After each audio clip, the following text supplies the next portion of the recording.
সকাল সবাইকে। আশা করি সবাই খুব ভালো আছেন। বেশ অনেক দিন বাদে অনেক রকম সমস্যা কাটিয়ে আবার আপনাদের কাছে ফিরে এলাম। তো যাই হোক, আজকে হচ্ছে 7 ফেব্রুয়ারি শনিবার, এখন 9:45। এখন আমি এই সেকেন্ড রাউন্ড চা নিয়ে বসছি।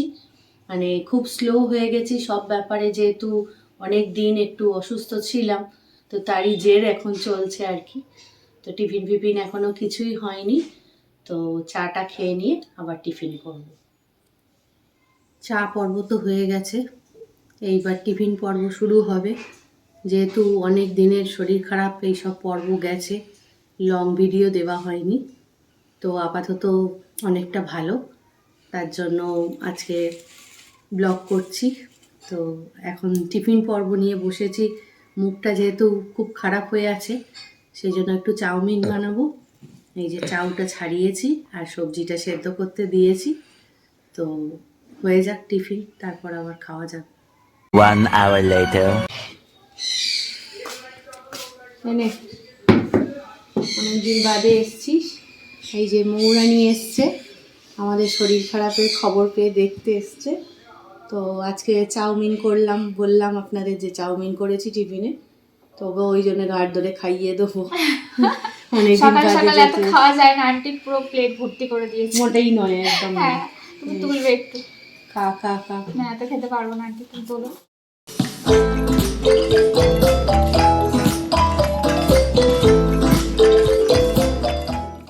আপাতত চাউ খাওয়া আমাদের হয়ে গেছে। আপনারা তো দেখলেন, মৌ এসছে, ওকে চাউ দিয়েছি আর আমিও খেলাম। সবারই মোটামুটি টিফিন পর্বটা হয়ে গেছে। এখন আমাদের জমিয়ে গল্প চলছে। ও যেহেতু অনেক দিন বাদে এসছে, ওর সঙ্গে অনেক কথা, অনেক গল্প বাকি আছে।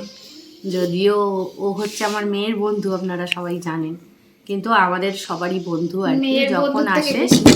যখন আসে থেকে বেশি কিছু, মানে মেয়ের মতোই আন্টির কাছে আমি মেয়ের মতোই। আর তো মেয়ের বন্ধুর থেকে বেশি কিছু, এখন তো ফ্যামিলি বন্ডিং হয়ে গেছে, মানে আমাদের এটা কি বলবো, সম্পর্কটা বন্ধুত্বের উপরে চলে গেছে।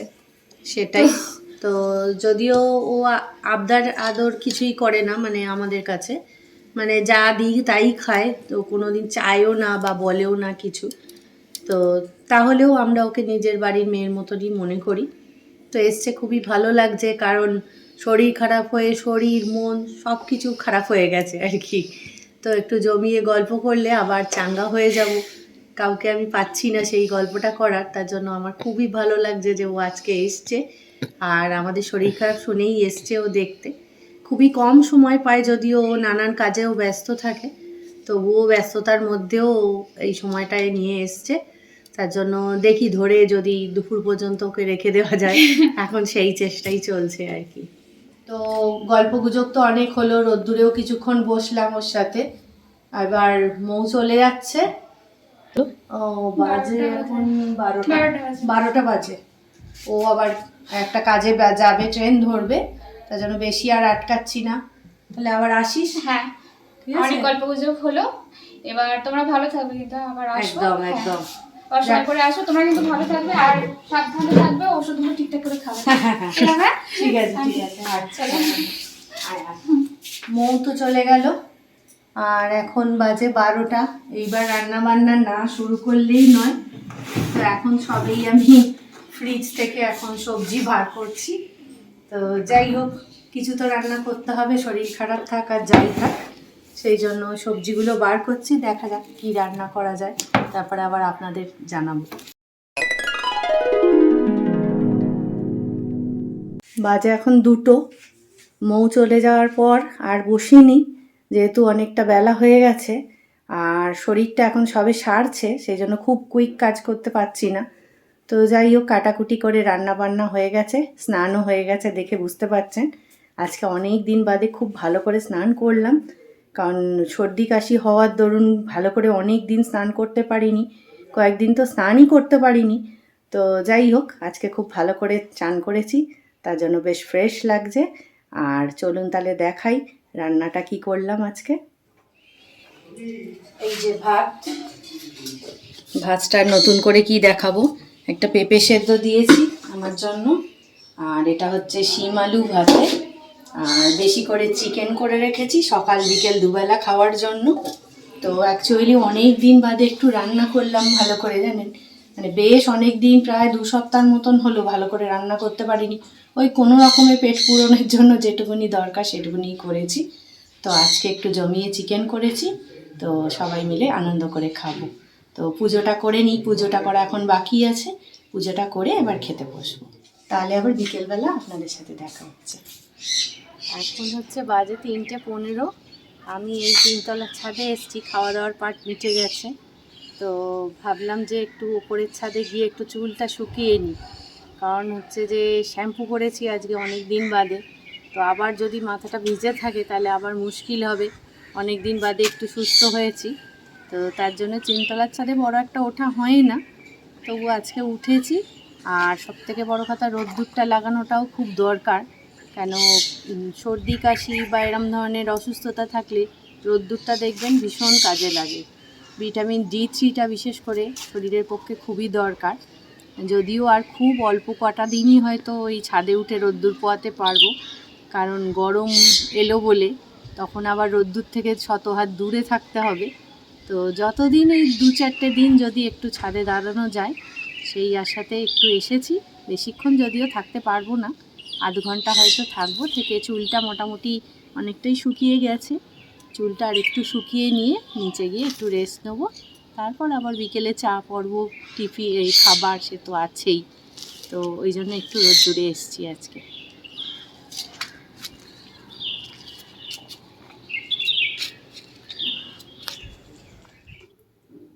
এখন এই 6টার সময় চাটা নিয়ে বসেছি। ছাদ থেকে এসে আর অনেকটা ঘুমিয়ে পড়েছিলাম অনেক দিন বাদে, তো বেশ একটু ফ্রেশ লাগছে, যেহেতু অনেক দিন বাদে ঘুমিয়েছি, আর শরীরটাও একটু বেটার লাগছে। তো জমিয়ে চা করেছি, জানেনই তো চা খাওয়া আমার নেশা। তো এই 2টো বিস্কুট আর চা নিয়ে এখন বসেছি। এটা খেয়ে তারপর ভাববো সন্ধ্যাবেলা কী করা যায়। আজকে কোথাও যাওয়ার নেই, কিছু বাইরের কোনো দরকারও নেই, আর এখন ঠান্ডার মধ্যে বাইরে যেতেও চাইছি না। তো দেখা যাক ঘরে বসে কি করতে পারি। তো চাটা আগে খেয়ে নিই। বাজে এখন 7টা। চাটা খেয়ে টুকটাক কিছু কাজকর্ম করে এবার একটু বসেছি, মানে কি করব বুঝে উঠতে পারছি না। আসলে না বেরোলে বাড়িতে মানে ঠিক মন টেকে না, সত্যি কথা বলতে। আর একা একা বসে আছি, ভালোও লাগছে না। কর্তামশাইও নিজের কাছে বেরিয়ে গেছে। তো ভাবলাম তাহলে পুরনো অ্যালবামগুলো একটু দেখাদেখি করি, বেশ ভালো লাগে না বলুন পুরনো স্মৃতি ঘাঁটতে। তাই জন্য আমার এই মেয়ের বিয়ের আশীর্বাদের একটা অ্যালবাম নিয়ে বসেছি, কিছু ছবি। অনেক দিন এসবে হাত পড়েনি, তার জন্য ছবিগুলোও একটু খুলে রাখার প্রয়োজন, যাতে ময়েশ্চারটা না ঢোকে তাতে। তো আমি দেখছি, চলুন আপনাদেরও দেখাই সেইগুলো। প্রথমেই মেয়ের ছবিটা দিয়েই শুরু করি। 2021 সালের ফেব্রুয়ারি মাসে ওর আশীর্বাদ হয়েছিল। আশীর্বাদের 1 বছর বাদে বিয়ে হয়। তো আশীর্বাদের দিনে এই ছবিটা, এই শাড়িটা দেখুন, এইটা গড়িয়াহাট থেকে কেনা হয়েছিল, শ্রীনিকেতন থেকে। আর আমাদেরই বাইরের বারান্দায় তোলা ছবিটা। কোনো মেকআপ আর্টিস্ট কিছু সাজানো হয়নি, ও নিজেই সেজেছিল। আর তখন ওর অনেকটাই বড় চুল ছিল। তো ফটোগুলো দেখতে খুবই ভাল লাগছে। এবার দেখুন, এটা হচ্ছে আমার মেয়ে আর জামাই, আপনারা তো খুবই ভালোভাবে জানেন। তো আমাদের বাড়িতেই আশীর্বাদের অনুষ্ঠানটা হয়েছিল, তো আমাদের ছাদেই এই ছবিটা তোলা। আশীর্বাদ হয়ে যাওয়ার পর সব ছবি তোলা হয়েছিল, তখন ওদের দুজনের ছবিটা তোলা হয়েছিল। ওদের বাড়ি থেকে বেশ কিছু তত্ত্বও এসেছিল আশীর্বাদের সময়, তো সেইগুলো ছবিতে ধরে রাখা হয়েছে। তো সব কিছুই তো একটা স্মৃতি থাকে, তো এইগুলো সেই তত্ত্বেরই ছবি। এবার দেখুন, সেদিনের অনুষ্ঠানে যারা যারা উপস্থিত ছিলেন, আমার মেয়ের শ্বশুরবাড়ির লোকজনরাও ছিল, আর আমরাও ছিলাম, আমার ননদ নন্দাই সবাই ছিল। তো সেই ছবি, গ্রুপ ছবি এটা একটা। অনেকজনই এসছিল ওই দিনকে, তো দেখতেই পাচ্ছেন অনেকজনই রয়েছে। আমাদের বাড়ির বাইরের ঘরেই এই ছবিটা তোলা। এই ফটোটা দেখতে খুবই ভালো লাগবে আপনাদের, কারণ মেয়ে আর আমার ছোট মেয়ে মানে ভাগ্নি মৌলি, ও পাশে রয়েছে। আর এই ছবিটা হচ্ছে আমার ভাগ্নির বন্ধু নাহিদ, ও এসে গিয়েছিল, মানে অ্যাক্সিডেন্টলি এসে গিয়েছিল ওই সময়। তো আমরা ওকেও ধরে রেখে দিয়েছিলাম অনুষ্ঠানের জন্য। তো সেই ওরা 3 জনে মিলে এই ছবিটা তুলেছিল। এবার দেখুন যে ছবিটা দেখাচ্ছি খুবই মেমোরেবল। যদিও সব ছবি খুবই মেমোরেবল, কারণ জীবনের কিছু কিছু সুন্দর মুহূর্ত থাকে যেগুলোকে সত্যিই ধরে রাখা যায়। তো যাই হোক, আমার শ্বশুরমশাই জামাইকে আশীর্বাদ করছেন। আমার শ্বশুরমশাই তো এখন আর এই পৃথিবীতে নেই, তো ছবিটা আমাদের কাছে ওই জন্যে খুবই গুরুত্বপূর্ণ। তো আপনারাও দেখে নিন, আর আরও যারা ছিলেন তারা সব আশপাশেই রয়েছে। তো বাবার ওপরের ঘরে বাবা আমার জামাইকে আশীর্বাদ করছে। ছবিটা দেখে বুঝতেই পারছেন যে আমার শ্বশুরমশাই নাতনিকে আশীর্বাদ করছেন। তো এই ফটোটা এই জন্যেই ভেরি স্পেশাল যে আমরা এ ব্যাপারে খুবই লাকি যে এই আশীর্বাদের মুহূর্তটা আমরা ক্যামেরাবন্দি করে রাখতে পেরেছিলাম। কারণ আমার মেয়ের বিয়ে হয়েছিল পরের বছর, তো তখন বাবা পৃথিবীতে ছিলেন না। তাই জন্য এই ছবিটা আমাদের কাছে খুবই মানে মেমোরেবল, যে এই ছবিটাকে আমরা ধরে রাখতে পেরেছি, এই মুহূর্তটাকে আমরা ধরে রাখতে পেরেছি সেই সময়। তো সেই জন্যেই এই ফটোটা খুবই দামি আমাদের কাছে। কর্তামশাই তার জামাইকে আশীর্বাদ করছেন, দেখে আপনারা বুঝতেই পারছেন।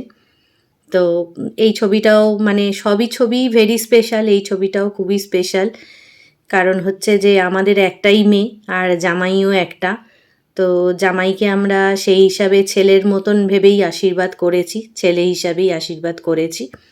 তো উনিও মানে খুবই নিষ্ঠাভরে সেই আশীর্বাদটা করছে, দেখে বুঝতেই পারছেন ছবিটা। এই ছবিতে তো আমি বরণ করছি জামাইকে।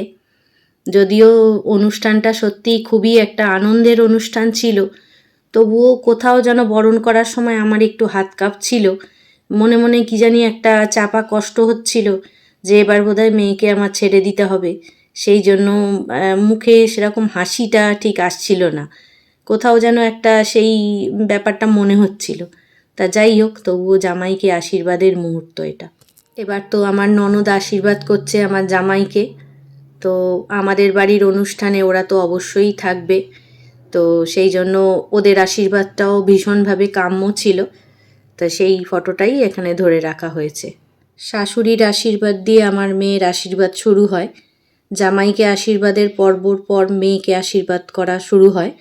তো ওর শাশুড়ি ওকে আশীর্বাদ করছে এবং এটা দিয়েই আমার মেয়ের আশীর্বাদটা শুরু হয়।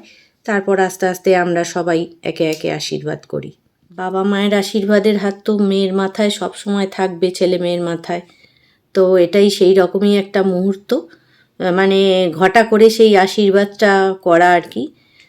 যাই হোক, তার মেয়ের বাবা মেয়েকে আশীর্বাদ করছে দেখে বুঝতেই পারছেন।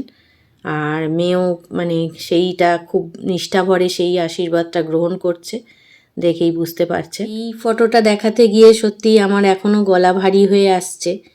কারণ বাবা মার কাছে ছেলে মেয়ের আশীর্বাদ হয়তো খুবই আনন্দের, কিন্তু কোথাও যেন ভেতরে একটা বেদনা থাকে। তো এই ফটোগুলো যখনই দেখি তখনই যেন সেই কথাটা মনে পড়ে যে মেয়ে আমাদের কাছ থেকে চলে গেছে, অন্য বাড়ির মেম্বার হয়ে গেছে। তো সেটাই আপনাদের সঙ্গে শেয়ার করলাম। মা হিসাবে আমি মেয়েকে আশীর্বাদ করছি। এই ফটোটা সেই মুহূর্তটা ধরা আছে। এই ফটোটাতে দেখুন আমার আমার নন্দাই আমার মেয়েকে আশীর্বাদ করছে।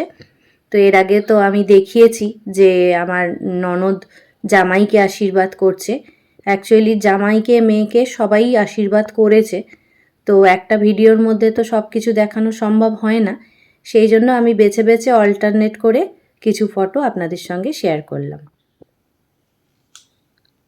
একা একা বসে থাকতে থাকতে হঠাৎই এই অ্যালবামটা হাতে এসে গেল, মানে এটা ওটা দেখাদেখি করতে করতে অ্যালবামটা দেখে মানে হাতে পড়ে গেল, চোখে পড়ে গেল। তো ভাবলাম যে তাহলে এই ছবিগুলো আপনাদের সঙ্গেও শেয়ার করি।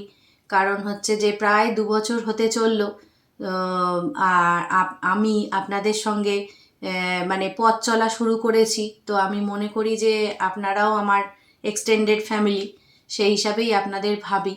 তো আমার জীবনের কিছু ভালো মুহূর্ত, কিছু মেমোরেবল মুহূর্ত, ওগুলোও আপনাদের সঙ্গে আমি শেয়ার করতে চাই।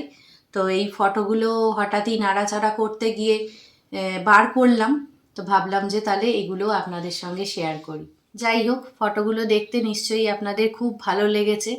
অ্যাকচুয়ালি আমার না এই কোনো অনুষ্ঠানের ফটো দেখতে খুব ভালো লাগে।